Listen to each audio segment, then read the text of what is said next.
أعوذ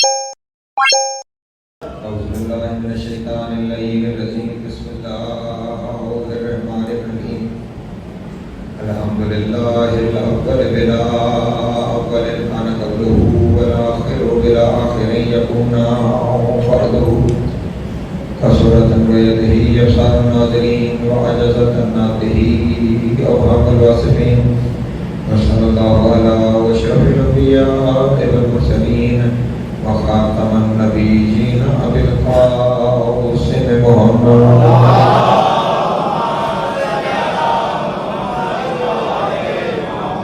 وآله الطيبين الطاهرين المعصومين الشرفاء الذين أذهب الله عنهم الرجس وطهرهم تطهيرا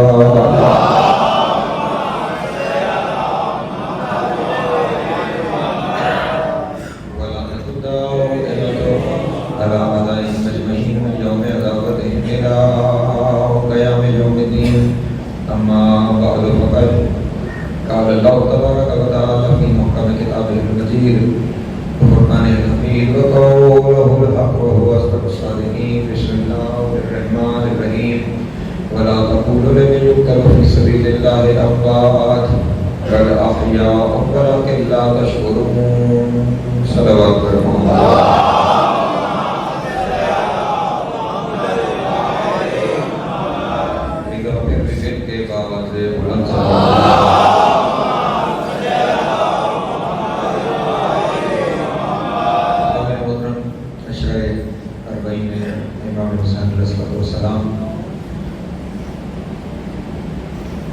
طویل عرصے سے آپ کے سامنے اس بارگاہ میں منعقد ہو رہا ہے اور ایک لمبا عرصہ ہو گیا مجھے بھی آپ کے سامنے اس عشرے کی مجالس میں آپ کے سامنے حاضری دیتے ہوئے رب عالم اس کامیابی کی توفیقات میں اضافہ فرمائے جو ہر سال یہ صفِ ادا بچھاتے ہیں بلکہ یہ صرف صفِ ادا کا بچھانا نہیں ہے بلکہ یہ حق کا دیا جلانا ہے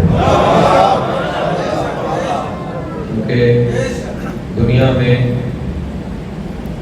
شاید یہی جگہ رہ گئی ہے کہ جہاں سے حق کا پرچار ہوتا ہے کہ مجلس اعزاز صرف ہماری مذہبی اور قومی ملی ایمانی ذمہ داری ہی نہیں ہے بلکہ یہ مجلس اعزاز ہماری انسانی ذمہ داری بھی ہے۔ انسان کے لیے سب سے اہم ترین چیز ہدایت ہے۔ میں نے عرض کیا تھا کبھی آپ کے سامنے کے لوگ ہمارے یہاں یہ نعرہ لگاتے ہیں کہ انسان کی بنیادی ضرورت روٹی کپڑا اور مکان ہے۔ اس روٹی کپڑے اور مکان سے پہلے جو بنیادی ضرورت ہے اس کا نام ہدایت ہے، تاکہ روٹی سامنے آئے تو انسان کو پتہ ہو کہ اسے کھانا حلال ہے یا حرام۔ کپڑا پہنتے ہوئے میسر آ گیا اس کپڑے کے بارے میں خبر ہو کہ یہ رزق حلال سے خریدا گیا ہے یا حرام سے خریدا گیا ہے۔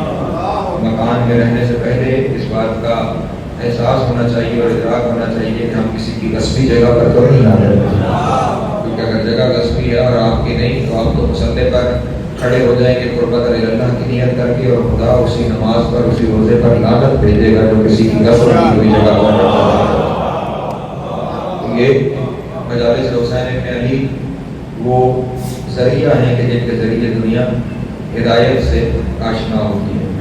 مادیت کا دور ہے، اس مادیت کے دور میں کچھ لوگ تو ایسے ہیں کہ جن کے پاس وقت نہیں ہے، جن کے پاس وقت ہے ان کے پاس وسائل نہیں ہیں، جن کے پاس وسائل ہیں ان کے پاس وقت نہیں ہے، جن کے پاس یہ دونوں چیزیں ہیں ان کے پاس احساس نہیں ہے۔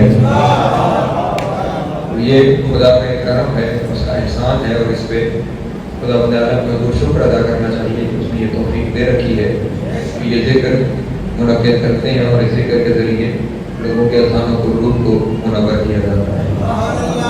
اور اس عشرے کے مزاج سے بھی آپ آگاہ ہیں، ویسے تو سارا سال ہی جہاں جہاں گفتگو رہتی ہے وہاں یہی کوشش ہوتی ہے کہ جو بھی بیان کیا جائے وہ انتہائی ذمہ داری کے ساتھ قرآن حدیث کی روشنی میں آپ احباب کے سامنے بیان کیا جائے۔ لیکن اس عشرے کا ہمیشہ سے جب سے کم از کم میں خود اس عشرے کو پڑھ رہا ہوں مجھے مزاج ہے کہ یہاں پر فکری موضوعات جو عام طور پہ مختلف جگہوں پہ نہیں بیان کیے جاتے تو اس عشرے میں بیان کرنے کی کوشش کی جاتی ہے۔ جو عشرہ یہ شروع ہو رہا ہے اس میں بھی انشاءاللہ ایک خصوصیت کے ساتھ ایک موضوع کی طرف میں اپنے احباب کو لے کے جاؤں گا، لیکن اس سے پہلے کہ میں اس موضوع کا اعلان کروں۔ جہاں سے گفتگو شروع کرنے جا رہا ہوں وہ یہ ہے کہ ہمارے یہاں بڑی اہمیت حاصل ہے ایک عمل کو، اور وہ عمل ہے زیارت معصومین۔ شامل ہو گئے صاحب نے آپ کے سامنے یہ اعلان کر دیا تاکہ کے لیے میں بہت بھی معلوم کا ہوں۔ ملتان میں غالباً کل کوئی میچ ہے جس کی وجہ سے ٹیم وہاں پہ آ کے رکھی ہوئی ہے، اس کی وجہ سے سارا شہر ہر طرف سے جو ہے انہوں نے بلاک کیا ہوا تھا بڑی مشکل سے مختلف رستوں سے نکل کے۔ حضرت خدمت ہوں، امید ہے کل تک سارا معاملہ کلیئر ہو جائے گا تو انشاءاللہ 9:30 بجے آپ کے سامنے حاضر خدمت ہو جاؤں گا۔ ایک درود پڑھیں محمد والے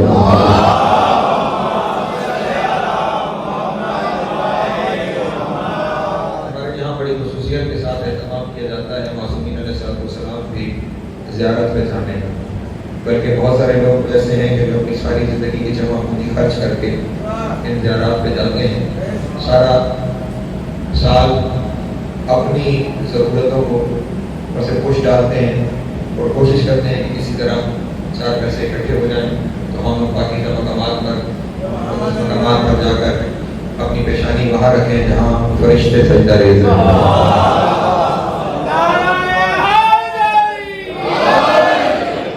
جب ہم لوگ یہ عمل سر انجام دیتے ہیں تو ایک گروہ ہے کہ جو ہم پہ یہ فتویٰ صادر کرتا ہے کہ مردوں کی قبروں پہ جانا حرام ہے، بدعت ہے، شرک ہے، مردوں کے پاس نہیں جانا چاہیے، یہ شریعت کے مخالف عمل ہے، نئی مردوں کی قبر پہ جانا چاہیے۔ تو جناب ایک لمحے کے لیے میں یہ بات تسلیم کر لیتا ہوں کہ نئی مردوں کے پاس جانا چاہیے، نئی مردوں کی قبروں پہ جانا چاہیے، نئی مردوں سے جا کر کوئی بات کرنی چاہیے، نئی مردوں سے کوئی سوال کرنا چاہیے۔ آپ کی ساری باتیں ٹھیک مانتا ہوں، آپ کے اس فتوے کو بھی ٹھیک مان لیتا ہوں۔ مردوں کے پاس جانے پہ ضرور فتویٰ لگائیے، لیکن زندوں کے پاس جانے پہ کوئی فتویٰ نہ لگائیے۔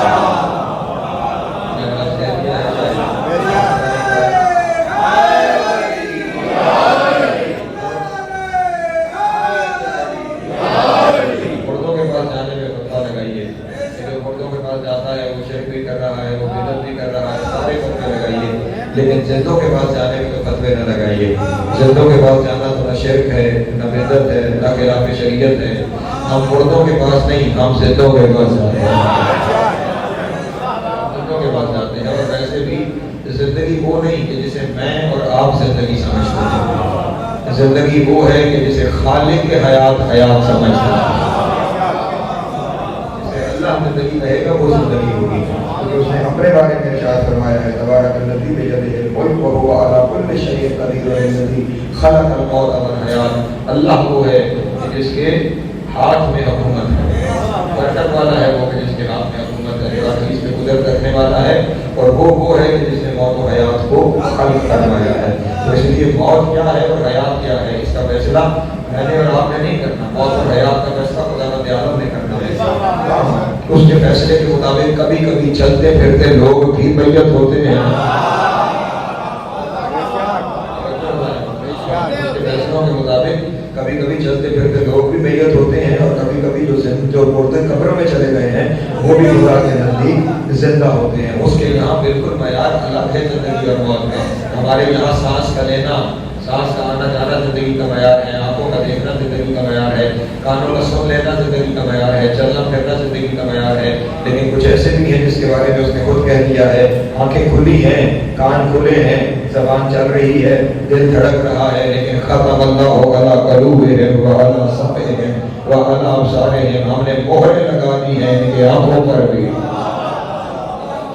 کے کانوں پر بھی، ان کی زبانوں پر بھی، ان کے دلوں پر بھی۔ یعنی اب یہ وہ لوگ ہیں جو چلتی پھرتی لاشیں ہیں۔ تو خدا کے ساتھ زندگی کا معیار سانس کا آنا جانا نہیں ہے، بلکہ خداوند عالم کی زندگی کا معیار کیا ہے؟ آیت میرے سامنے آ گئی ہے، وہ آیت یاد کر رہا تھا سورہ انعام میں خداوند عالم نے ارشاد فرمایا او من کان میتا فاحییناہ فجعلنا لہ نورا یمشی بہ، کیا وہ لوگ مردہ نہیں تھے؟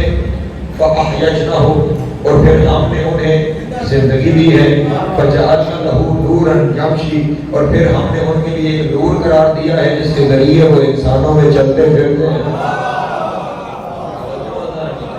کیا وہ مردہ نہیں تھے؟ اور من کان میتا، کیا وہ مردہ نہیں تھے؟ فاحییناہ، اور ہم نے انہیں زندہ کیا۔ اور پھر وہ چلتے پھرتے ہیں لوگوں کے درمیان. ہم نے نور ان کے لیے قرار دیا کہ جس نور کی روشنی میں وہ لوگوں کے درمیان چلتے پھرتے ہیں. کبھی آپ نے کوئی دیکھا کسی مردے کو قبر سے نکل کر چلتے پھرتے؟ جو ہے مردہ قبر سے دیکھا ہو کسی نے کہ وہ نکل پڑا اور آپ کو چل پھر رہا ہو. لیکن خدا تو کہہ رہا ہے کچھ مردے تھے, ہم نے انہیں زندگی دے دی اور ہم کو لوگوں کے درمیان ایک نور کی روشنی میں چلتے پھرتے ہیں. جب معصوم سے پوچھا گیا یہ کون سے مردے ہیں کہ جنہیں زندہ کیا گیا ہے اور وہ لوگوں کے درمیان چل پھر رہے ہیں, معصوم نے ارشاد فرمایا وہ جنہیں مردہ کہا گیا ہے ان سے مراد وہ لوگ ہیں جو گمراہی کے اندھیروں میں ہیں.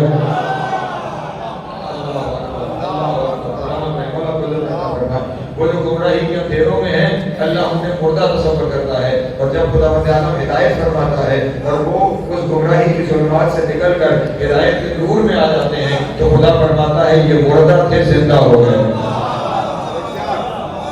مردہ تھے اور اب یہ لوگ زندہ ہو گئے ہیں. اور اب ان کا چلنا پھرنا اللہ کے نزدیک زندوں کا چلنا پھرنا ہے. تو خدا کے نزدیک زندگی اور موت کا تصور یہ ہے کہ جو گمراہی کے اندھیرے میں ہے وہ مردہ ہے, جو ہدایت کے نور میں ہے وہ زندہ ہے. تو اب سانس کا آنا جانا زندگی اور موت کا معیار نہیں ہے. اس لیے میں نے کہا تھا بہت سے زندے ہیں جو دراصل مردے ہیں.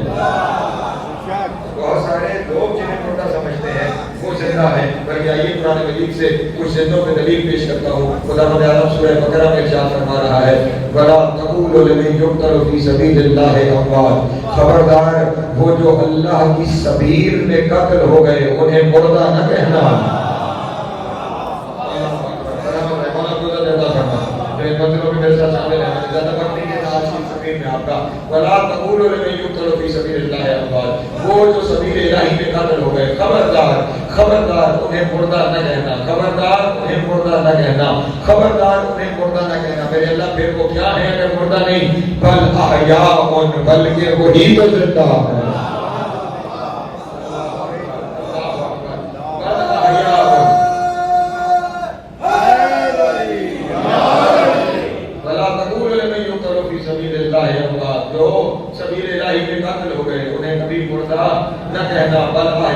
بلکہ وہی تو زندہ ہے. پھر اللہ یہ کیسے زندہ ہے ہمیں سمجھ نہیں آ رہی. تو خدا عالم نے ارشاد فرمایا بات ہی تمہاری سمجھ سے بالا تر ہے. بل احیاء ولکن لا تشعرون, وہ ایسے زندہ ہے کہ ان کی زندگی کا تم شعور ہی نہیں رکھتے ہو. ان کی زندگی تمہارے شعور سے بالا تر ہے. یہاں پہ ایک جملہ کہہ دوں اگر آپ میرے ساتھ شامل ہیں ان منزلوں پر. جب بات یہ ہے کہ جو بسوں میں خود زندہ ہیں وہ ان کی زندگی کا شعور ہی نہیں رکھتے جنہیں وہ مردہ سمجھ رہے ہیں. ان کی زندگی کا انہیں شعور ہی نہیں ہے کہ وہ زندگی کیسی ہے, وہ زندگی کون سی ہے جو زندگی وہ جی رہے ہیں. اس کا مطلب یہ ہوگا اس دنیا میں بہت ساری ایسی چیزیں ہیں جو ہمارے شعور اور ادراک سے بالا تر ہیں. اس لیے دنیا والوں کو مشورہ دینا چاہتا ہوں فتوے وہاں دیا کرو جہاں تک تمہارا شعور سفر کرتا ہے. جو شعور سے آگے کے ہیں ان کے لیے فتوے نہ دیا کرو.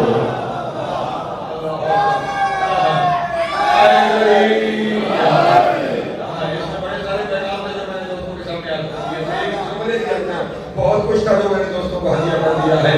فتوے کی حد شعور ہے, فتوے کی حد ادراک ہے. اس لیے فتوے وہاں تک دیا کرو جہاں تک شعور کام کرتا ہے.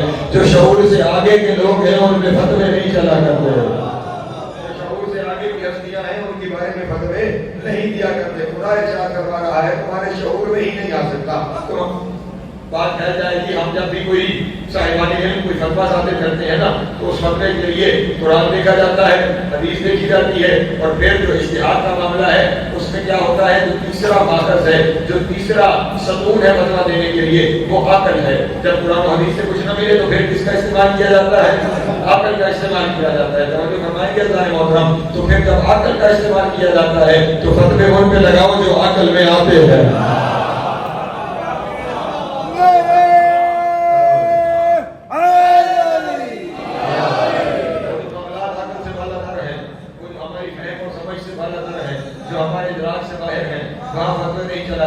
اس لیے یہاں خدا کہہ رہا ہے وَلَٰكِن لَا تَشْعُرُونَ, تمہیں ان کی زندگی کا شعور ہی نہیں ہے کہ وہ کیسے زندہ ہے. بلکہ بلکہ یہاں پہ میرا تصور یہ کہتا ہے کہ جب خداوند عالم نے یہ ارشاد فرما دیا کہ انہیں مردہ نہ کہنا تو سبیل الہی میں قتل ہو گئے ہیں، تو شاید کچھ لوگوں کے ذہن میں یہ خیال آیا ہوگا کہ یہ ان کی قربانی کا صلہ ہے کہ اللہ کہہ رہا ہے احتراماً انہوں نے اپنی زندگی صرف کر دی ہے سبیل الہی پر، وہ قتل ہو گئے ہیں سبیل الہی کے لیے، اس لیے احتراماً ہیں مردے، احتراماً کہنا نہ ہیں مردے، مر گئے ہیں، توجہ کر دیے، تو احتراماً صرف کیونکہ انہوں نے اپنی زندگی بار دی ہے خداوند عالم کے دین کے لیے سبیل الہی میں وہ قتل ہو گئے ہیں، اس لیے احتراماً انہیں مردہ کہنا نہ۔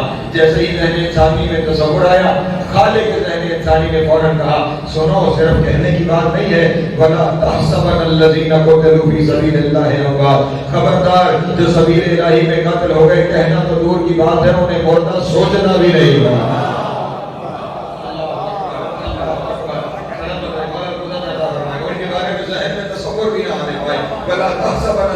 خبردار ہم لوگوں کے بارے میں یہ سوچ بھی نہ لے کے آنا کہ جو سبیل الہی میں قتل ہو گئے ہیں وہ مردہ ہیں، یہ سوچ بھی ذہن میں نہ آنے پائے، یہ سوچ بھی ذہن میں نہ آنے پائے، بل احیاء، بلکہ وہی تو زندہ ہے۔ میرے اللہ آپ جو ارشاد فرما رہے ہیں وہ زندہ ہیں، ہم نے تو انہیں قبر میں دفن کر دیا ہے، ہم نے تو انہیں قبر میں دفن کر دیا ہے، پھر وہ کہاں زندہ ہے؟ تو خداوند عالم کی آواز آئی تم نے قبر میں دفن کر دیا ہے، بل احیاء عند ربہم، وہ میری اندیت میں زندہ ہے۔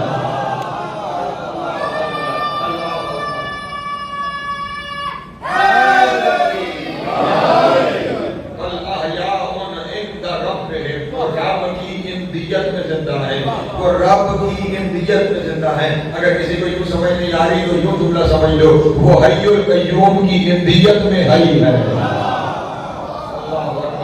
وہ ایسے زندہ کے پاس جسے موت نہیں ہے، اس کی اندیت میں وہ زندہ ہے، وہاں پہ ان کی زندگی ہے۔ میرے اللہ ہم تو یہ سمجھتے ہیں کہ جو زندہ ہوتا ہے وہ رزق ملتا ہے تو وہ زندہ ہوتا ہے، تو خداوند عالم نے ارشاد فرمایا بل احیاء عند ربہم یرزقون، وہ میری اندیت میں صرف زندہ نہیں رزق بھی پا رہے ہیں، بھی پا رہے ہیں، توجہ فرمائیے گا، وہ رزق بھی پا رہے ہیں۔ اس لیے تمہاری جو زندگی کی شرطیں ہیں کہ کسی کو کسی جگہ پہ زندہ ہونا چاہیے تو ان کی جگہ میں بھی اندیت ہے، اور اگر رزق تمہاری شرط ہے تو میں جو رازق ہوں میں کہہ رہا ہوں وہ رزق پا رہے ہیں۔ رازق تو خدا اپنے عالم کی ذات ہے، میں جو رازق ہوں میں کہہ رہا ہوں کہ وہ رزق پا رہے ہیں۔ جو سبیل الہی میں قتل ہو گئے، خبردار انہیں مردہ سوچنا بھی نہ۔ کھانے والوں کو جملہ ہدیہ کر رہا ہوں، اگر میرے ساتھ شامل ہو جائیں تو نتیجہ سمجھ میں آ جائے گا۔ جو سبیل الہی کے لیے قتل ہو گئے ہیں انہیں مردہ نہ کہنا، جو سبیل الہی کے لیے قتل ہو گئے ہیں انہیں مردہ نہ کہنا۔ تو جو سبیل کے لیے قتل ہو گئے اگر وہ مردہ نہیں تو جو خود سبیل الہی ہے،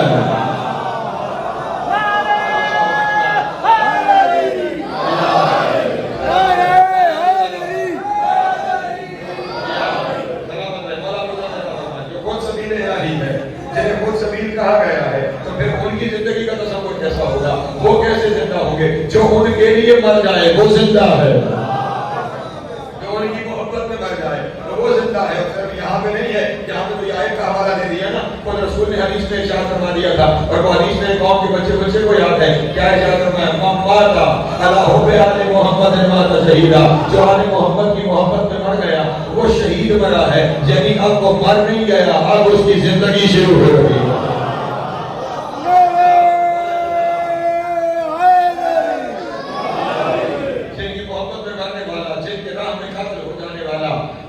ہوتا ہے اور رزق پا رہا ہوتا ہے تو وہ پھر جن کی راہ میں قتل ہو گیا ہے وہ کیسے زندہ ہوں گے؟ بلکہ یوں میں کہہ دوں وہ زندہ نہیں ہے، وہ ہے جو زندگی بانٹتے ہیں، وہ رزق حیات عطا کرنے والے ہیں، وہ رزق حیات بانٹنے والے ہیں، وہ مردوں کو زندہ کرنے والے ہیں، چاہے ان گمراہوں کو ہدایت دینی ہو تو بھی زندگی وہ دیتے ہیں، موت کے بعد زندگی دینی ہو تو بھی زندگی دینے والے وہ ہیں، وہ خاندان زندگی بانٹنے والا ہے۔ اس لیے ان کے لیے موت کا کوئی تصور نہیں ہے، بلکہ آئے ایک اور دلیل پیش کرتا ہوں اور پھر آگے بڑھتا ہوں، زندگی ذہن میں واضح ہو جائے اور پھر اپنے موضوع کی جانے والے بڑھ جاؤں گا۔ موت کے لیے خداوند عالم نے قرآن مجید میں ارشاد فرمایا ہے کل نفس ذائقۃ الموت، ہر نفس نے موت کا ذائقہ چکھنا ہے، بات ہے ہر نفس نے موت کا ذائقہ چکھنا ہے۔ ہم تین چیزوں سے عبارت ہیں، ایک جسم ہے، ایک روح ہے، ایک نفس ہے۔ توجہ, اور ان تینوں میں سے موت کا تذکرہ صرف نفس کے لیے, نہ جسم کے لیے موت کا تذکرہ ہے, نہ روح کے لیے موت کا تذکرہ ہے. جسم کے لیے تذکرہ ہوتا بھی کیا کہ زندہ ہی کب تھا کہ مر جائے گا. یہ تو بیچارہ زندہ ہی کب تھا کہ مر جائے گا, یہ تو اسی مٹی سے آیا ہے, اسی مٹی میں اس نے چلے جانا ہے. یہ مٹی کی مختلف شکلیں ہیں, کبھی زمین میں ہے, کبھی ہمارا وجود بن گیا ہے, کل پھر یہی مٹی ہو جائے گا. تو اس سے یہاں پر کے یہ تصور امیر کائنات سے بہتر کون بیان کر سکتا ہے. کسی نے کہا مولا جب ہم لوگ نماز پڑھتے ہیں تو ہر رکعت میں ہر عمل ایک دفعہ ہے, قیام ایک دفعہ ہے, رکوع ایک دفعہ ہے, لیکن ہم سجدہ 2 دفعہ کرتے ہیں. زمین پہ پیشانی رکھتے ہیں, پھر اٹھاتے ہیں, اور پھر پیشانی زمین پہ رکھتے ہیں. یہ معاملہ کیا ہے؟ امیر کائنات نے ارشاد فرمایا یہ تمہاری زندگی کی بازگشت ہے ان 2 سجدوں کے درمیان. وہ خدا پہلے سجدے میں تمہیں بتاتا ہے کہ تم یہیں سے اٹھائے گئے ہو, اور دوسرے سجدے میں تمہیں بتاتا ہے تم یہیں پہ بھیج دیے جاؤ.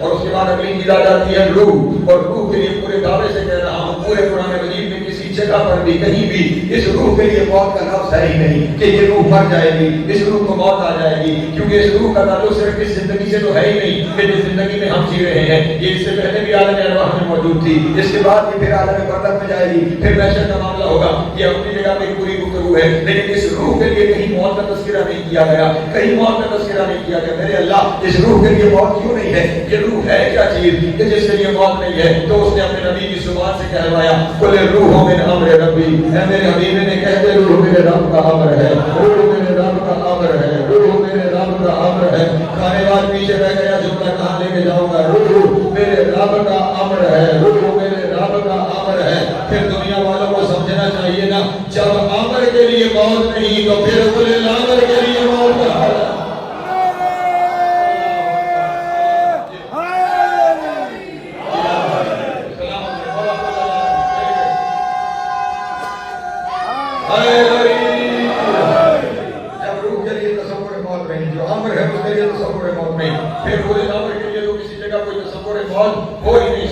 اچھا اب آخری چیز رہ گئی تھی نفس. موت کسے ہے؟ نفس. کل نفس ہے, ہر نفس کو موت, ہر نفس کو موت. ویسے جو میں بدل کے کہہ دوں, ہر اسے موت ہے جس کے پاس نفس ہے. ہر ایسے کو موت ہے جس کے پاس نفس ہے. لیکن دنیا میں کوئی ایسا بھی ہے جس نے کہا اگر موت نفس کو آتی ہے نا پھر اسے بیچ ہی ڈالتے ہیں.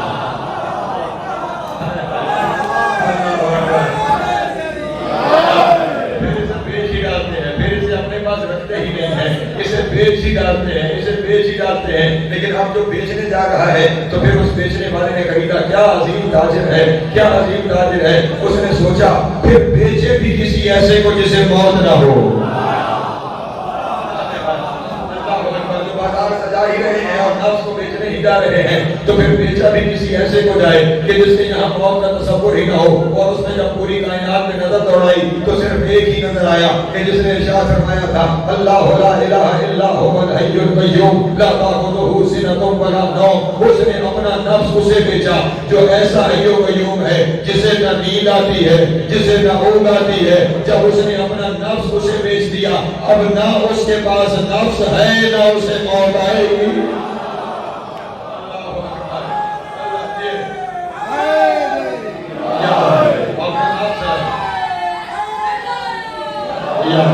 سلامت ہے, مولا قدرت عطا فرمائے. اپنا اس کے پاس نفس ہے نہ اس کے لیے موت کا تصور ہے, اور اس نے بیچا اسے ہے کہ جس کے پاس نہ نیند کا تصور ہے نہ اونگ کا تصور ہے. اسی لیے میں کہا کرتا ہوں, وہ جو میرے مولا علی نے کبھی دعویٰ کیا تھا نا دنیا سے جاتے کے وقت سے تھوڑی دیر پہلے, سورج کو دیکھ کے کہا تھا میں نے تجھے طلوع ہوتے بھی دیکھا ہے, غروب ہوتے بھی دیکھا ہے, لیکن تو نے مجھے کبھی سوتے ہوئے نہیں دیکھا ہوگا. کبھی ستاروں سے مخاطب ہو کر کہا میں نے ہمیشہ تمہیں طلوع ہوتے بھی دیکھا ہے, تمہیں غروب ہوتے بھی دیکھا ہے, لیکن تم نے مجھے کبھی سوتے ہوئے نہیں دیکھا ہوگا. یہ علی کیوں نہیں سو رہا؟ کیونکہ اس نے اپنا نفس وہاں بھیج دیا ہے جہاں سونے کا تصور ہی نہیں ہے.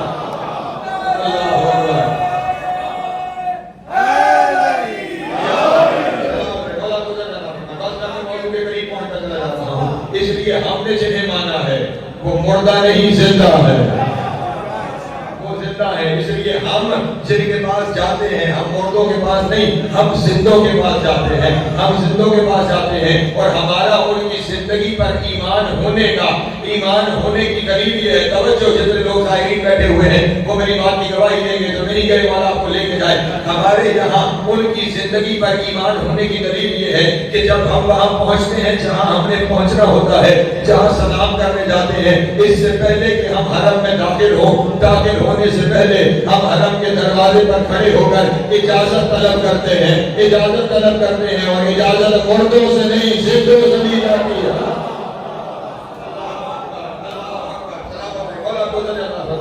اجازت طلب کی جاتی ہے ہر جگہ کے لیے، اس نے قبول ہے۔ توجہ ہے میرے بابا دوستوں کی، ذرا شامل رہیں گے میرے ساتھ، میں نتیجے تک جاؤں انشاءاللہ۔ وہاں پہ جا کے ہم کیا کرتے ہیں؟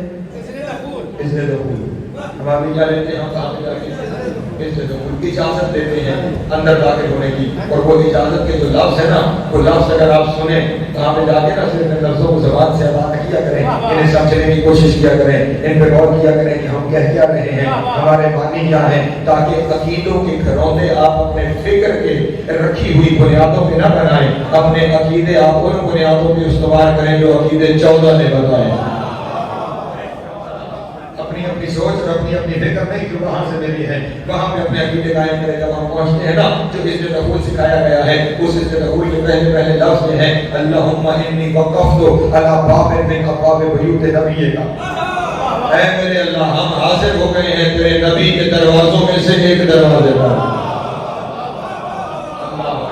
اللہ اکبر، ہم حاضر ہو گئے ہیں تیرے نبی کے دروازوں میں سے ایک دروازے پر۔ اللہم انی وقفت علی باب من ابواب بیوت نبیک وقد منعت الناس ان يدخلوا الا باذنہ۔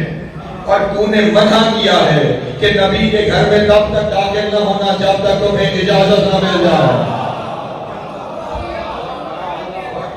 نبی کے گھر میں اس وقت تک داخل نہ ہونا جب تک کہ تمہیں اجازت نہ مل جائے، اس وقت تک داخل نہ ہونا جب تک کہ تمہیں اجازت نہ مل جائے۔ اور میرے اللہ تو نے قرآن مجید میں ارشاد فرمایا ہے کہ نبی کے گھر میں داخل نہ ہونا، وَلَا تَدْخُلُوا بُيُوتَ النَّبِيِّ إِلَّا أَن يُؤْذَنَ لَكُمْ، اس وقت تک داخل نہ ہونا ان گھروں میں کہ جب تک کہ تمہیں اجازت نہ مل جائے۔ جن کے گھروں میں تمہیں بغیر اجازت کے داخلے کی اجازت نہیں، کیا وہ تم جیسے ہیں؟